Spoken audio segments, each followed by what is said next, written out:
Bismillahirrahmanirrahim. Assalamu alaikum students. Ninth class. Today we are going to start the next chapter of ninth class physics. Chapter name is gravitation.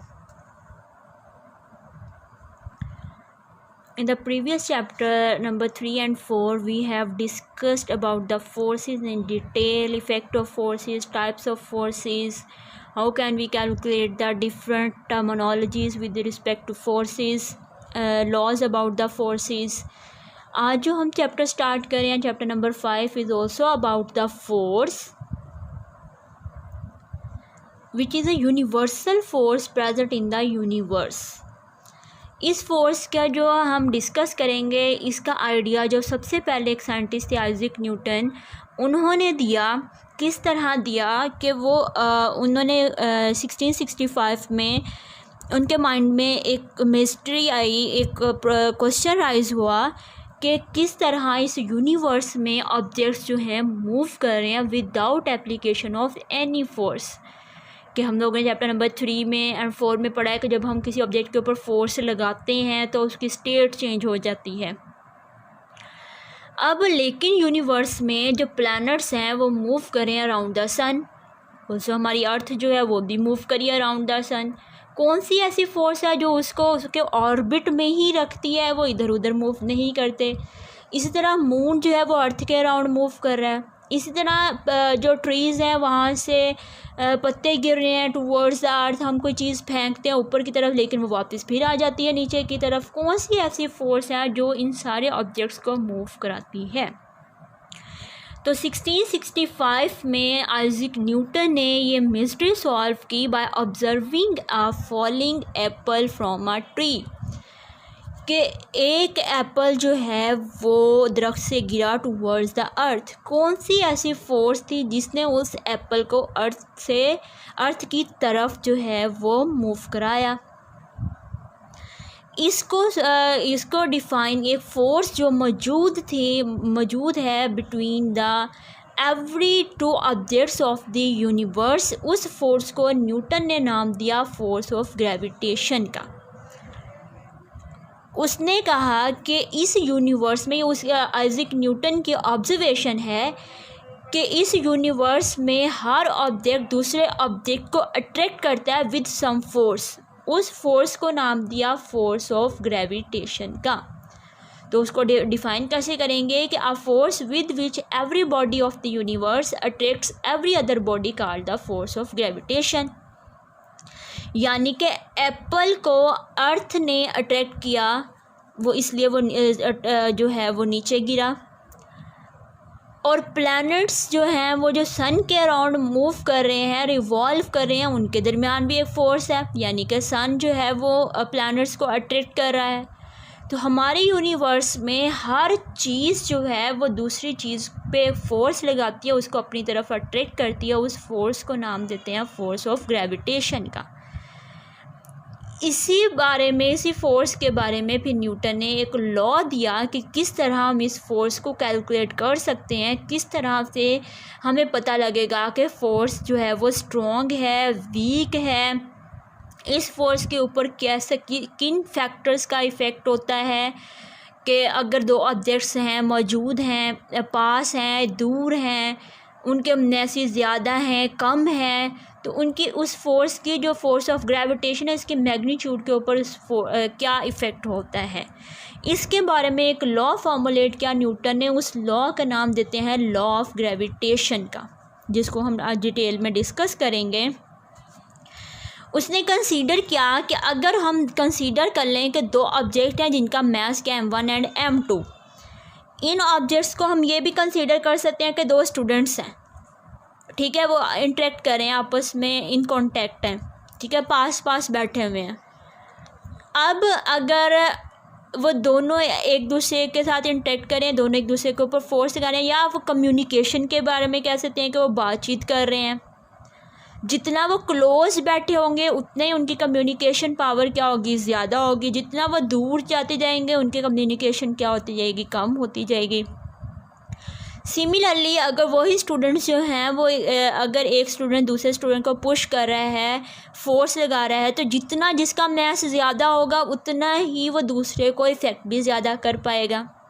Force उनके दरम्यान में क्या होगी, ज़्यादा होगी। यानी कि अगर दो स्टूडेंट्स हैं, अगर वो एक दूसरे को अपनी तरफ खींच रहे हैं, जिसका मास ज़्यादा होगा यानी कि जिसका वेट ज़्यादा होगा उतना ही वो दूसरे को अपनी तरफ खींच पाएगा। तो law of gravitation is about the force of gravitation, कि जो फोर्स मौजूद होती है दो ऑब्जेक्ट्स के दरमियान में वो डायरेक्टली प्रोपोर्शनल होती है प्रोडक्ट ऑफ द मैसेस के, एंड इन्वर्सली प्रोपोर्शनल होती है square of distance between them. यानी कि अगर तो मैस ज़्यादा होगा अट्रैक्शन भी क्या होती जाएगी, ज़्यादा होती जाएगी, फोर्स भी दोनों के दरमियान में ज़्यादा होती जाएगी। अगर मैस कम होगा तो फोर्स भी कम हो जाएगी।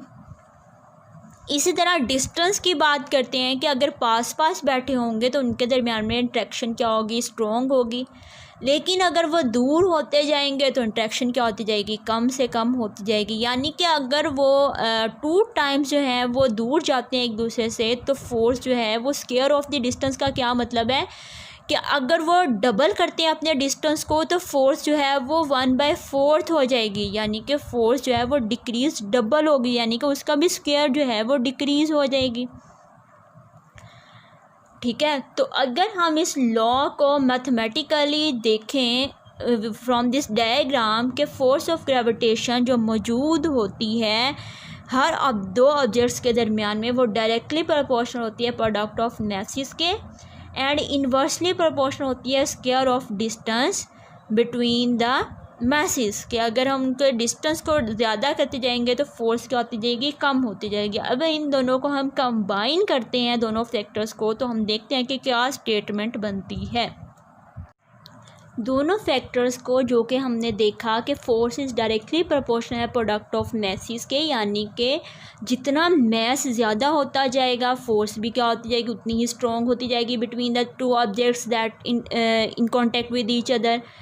अगर डिस्टेंस ज़्यादा होता जाएगा तो फोर्स क्या होती जाएगी, कम होती जाएगी। यानी कि अगर हम डिस्टेंस को इंक्रीज़ करेंगे तो फोर्स क्या हो जाएगी, डिक्रीज़ हो जाएगी। ये जो हमारी जनरल ऑब्जर्वेशन है कि अगर दो स्टूडेंट्स या फिर दो पर्सन जो है वो इंटरेक्ट कर रहे हो पास पास होंगे तो उनकी इंटरेक्शन जो है कम्युनिकेशन बहुत आसान होगी। लेकिन जितना वो दूर होते जाएंगे एक दूसरे से उतना ही वो वीक होती जाएगी इंटरेक्शन। तो ग्रेविटेशनल फोर्स भी इसी तरह ही है कि अगर पास पास होंगे जितना क्लोज होंगे उतना ही फोर्स भी क्या होगी, ज़्यादा होगी जितनी दूर होती जाएगी। जैसे अर्थ की ग्रेविटी के बारे में हमने बात की थी कि जितना हम अर्थ से कोई भी ऑब्जेक्ट दूर होता जाता है अर्थ की, उसके ऊपर फोर्स जो है वो कम से कम होती जाती है। फोर्स ऑफ ग्रेविटेशन यानी कि अर्थ की अट्रैक्शन कम से कम होती जाती है। तो इन दोनों फैक्टर्स को हम जो इक्वेशन नंबर 1 और 2 है दोनों का कंबाइन करें अगर तो हमारे पास एक रिलेशन बनता है कि F इज़ डायरेक्टली प्रोपोर्शनल है प्रोडक्ट ऑफ मैसेस के, एंड इन्वर्सली प्रोपोर्शनल है square of the distance between them. तो यही एक स्टेटमेंट है लॉ ऑफ ग्रेविटेशन की जो आप अपनी बुक पे देख सकते हो कि every body in the universe attract every other body with the force which is directly proportional to the product of their masses and inversely proportional to the square of the distance between their centres. तो यहाँ से आप statement जो है वो right कर सकते हो कि अगर आपको लॉ जो है वो उनके 2 पॉइंट्स हैं इस लॉ के, कह सकते हैं कि एक अबाउट द मैसेस है कि मैसेस का फोर्स के ऊपर क्या इफेक्ट पड़ता है, और दूसरा जो है वो डिस्टेंस है कि जितना डिस्टेंस हम बढ़ाते जाएंगे फोर्स उतनी ही कम होती जाएगी। तो कंबाइन इफेक्ट जो है वो ये है, ये इक्वेशन हमें बताती है कि फोर्स जो है वो directly proportional product of masses के and inversely proportional square of distance between them. उसके बाद हम इस इक्वेशन को फर्दर मॉडिफाई करते हैं कैसे कि अगर हम डायरेक्टली प्रोपोर्शनल के साइन को ख़त्म करें वहाँ पे एक कांस्टेंट इंट्रोड्यूस कराते होते हैं। वहाँ पे यहाँ पे ये जो कांस्टेंट है वो g है, that is called the gravitational constant and its value is 6.67 10⁻11 newton metre square पर किलोग्राम स्क्वायर। ये यूनिट मैं बताती हूँ किस तरह आए हैं कि अगर हम यहाँ पे प्रोपोर्शनैलिटी साइन को ख़त्म किया, यहाँ पे हमने कांस्टेंट g इंट्रोड्यूस कराया that is called the gravitational constant. ठीक है, इसकी वैल्यू जो है वो 6.67 10⁻11 है यूनिट। अब इसके कैसे आए, अगर हमने g की वैल्यू निकालनी है तो बाकी सारे फैक्टर्स को हम दूसरी तरफ अगर ले जाएं तो आपके पास g बनेगा, g इक्वल्स टू ये d इधर डिवाइड हो रहा है उधर जाके मल्टीप्लाई हो जाएगा f multiply by D square, masses इधर मल्टीप्लाई हो रहा है उधर दूसरी तरफ जाके डिवाइड हो जाएंगे यानी कि m1 एंड m2। अब हम यूनिट्स डिराइव कर रहे हैं of the gravitational constant. Force का यूनिट जो होता है वो न्यूटन होता है, डिस्टेंस का यूनिट मीटर होता है, और इसका स्क्वायर है तो इसका भी स्क्वायर आ जाएगा। नीचे किलोग्राम है, 2 टाइम्स है तो किलोग्राम आ जाएगा। तो अगर हम इसको लिखें इस तरह से तो ये जो दोनों 1 यानी कि पावर 2 हो गई, तो न्यूटन मीटर स्क्वायर पर किलोग्राम स्क्वायर, इस तरह से इसके ये यूनिट्स जो हैं वो आते हैं ग्रेविटेशनल कांस्टेंट के। क्लियर। ये हमारे पास लॉ ऑफ ग्रेविटेशन था जिसमें मास का एंड डिस्टेंस का इफेक्ट जो एक्सप्लेन किया गया। अब पेपर में क्वेश्चन आता है कि why the value of the gravitational force is weaker then the earth gravitational force. अब इसका आंसर आपकी बुक पे लिखा हुआ है। एक तो इसकी रीज़न ये होती है कि the value of the due to the very small value of the gravitational constant, its value is very small, यानी कि 6.67 10⁻11 जो है वो आपके पास इसकी value which is very smaller than that is why its magnitude is very small. Second, earth के मुकाबले में जो ये फोर्स, अगर 2 ऑब्जेक्ट्स हैं, जैसे आपके पास कोई ट्री है, अर्थ है और आप हो, ठीक है। अब जो है ट्री के ऊपर कोई फ्रूट लगा हुआ है, वो टुवर्ड्स द अर्थ जो है वो गिरता है, लेकिन आपकी तरफ नहीं आता। क्यों नहीं आता? हालांकि आपके दरमियान और ट्री के दरमियान में भी फोर्स ऑफ ग्रेविटेशन मौजूद है, अर्थ की तरफ ही क्यों गिरता है? इसका आंसर क्या होगा कि क्योंकि अर्थ का मैस क्या है, बहुत ज़्यादा, यानी कि अर्थ का मैस ज़्यादा होने की वजह से फोर्स जो है वो अर्थ की क्या होगी, सबसे ज़्यादा। इसलिए जो impact of force of the अर्थ है वो सबसे ज़्यादा होता है, इसलिए हर चीज़ मूव करती है टूवर्ड्स द अर्थ हमारे यूनिवर्स में, हमारी अर्थ पे। इसी तरह सन जो है वो उसका मैस ज़्यादा होने की वजह से प्लैनेट्स जो हैं, हमारी अर्थ भी है वो मूव करती है टूवर्ड्स द सन, रिवॉल्व करती है अराउंड द सन। तो ये आपके पेपर में जो क्वेश्चन आता है कि why the value of the force of gravitation is smaller, तो इसका आंसर जो आपकी बुक पे लिखा हुआ है, due to the very small value of the gravitational constant which is 6.67 10⁻11 newton metre square पर kilogram square, that is why its effect is very small. और अर्थ की रीज़न भी लिखी हुई, due to the very large mass of the earth the force of gravitation of the earth is greater than every other object. Clear. तो अब next जो है वो आपके पास है law of gravitation, Newton third law. Law of gravitation में Newton third law भी applicable है। कैसे? अब हमने बात किया है कि 2 ऑब्जेक्ट जो है वो एक दूसरे के ऊपर फोर्स लगाते हैं, एक दूसरे को अट्रैक्ट करते हैं, यानी कि अगर ऑब्जेक्ट M1 जो है वो फोर्स लगाता है M2 पे, यानी कि अट्रैक्ट करता है, उसके रिजल्ट में M2 भी M1 पे एक फोर्स लगाएगा, equal in magnitude but opposite in direction.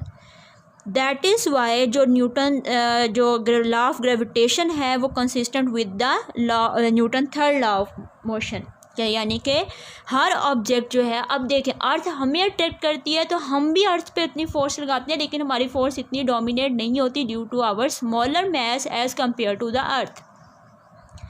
Clear. तो ये आज आपका टॉपिक था जिसमें हमने फोर्स ऑफ ग्रेविटेशन के बारे में पढ़ा, लॉ ऑफ ग्रेविटेशन के बारे में पढ़ा कि हमारे यूनिवर्स में जो ऑब्जेक्ट्स जो हैं वो मूव कर रहे हैं उनके ऊपर हालांकि हम कोई फोर्स नहीं लगाते, लेकिन खुद ब खुद उनकी स्टेट चेंज हो रही है, वो कैसे हो रही हैं, हर चीज़ जो है वो अर्थ की तरफ क्यों मूव करती है। वो इसका आंसर ये है कि वहाँ पर यूनिवर्सल एक फ़ोर्स मौजूद है, उस फोर्स को फोर्स ऑफ ग्रेविटेशन का नाम दिया। लॉ ऑफ ग्रेविटेशन में हमने रिलेशन ड्राइव किया between the message and the distance, impact of message and distance on the force, किस तरह से हम इसके मैग्नीट्यूड को कैलकुलेट कर सकते हैं कि अगर 2 ऑब्जेक्ट के दरमियान में कोई फोर्स मौजूद है तो बाय यूजिंग दिस लॉ हम जो है उसका मैग्नीट्यूड कैलकुलेट कर सकते हैं। तो ये आपका टॉपिक था। इंशाल्लाह हम नेक्स्ट टॉपिक जो है वो कल डिस्कस करेंगे, दैट इज़ ग्रेविटेशनल फील्ड।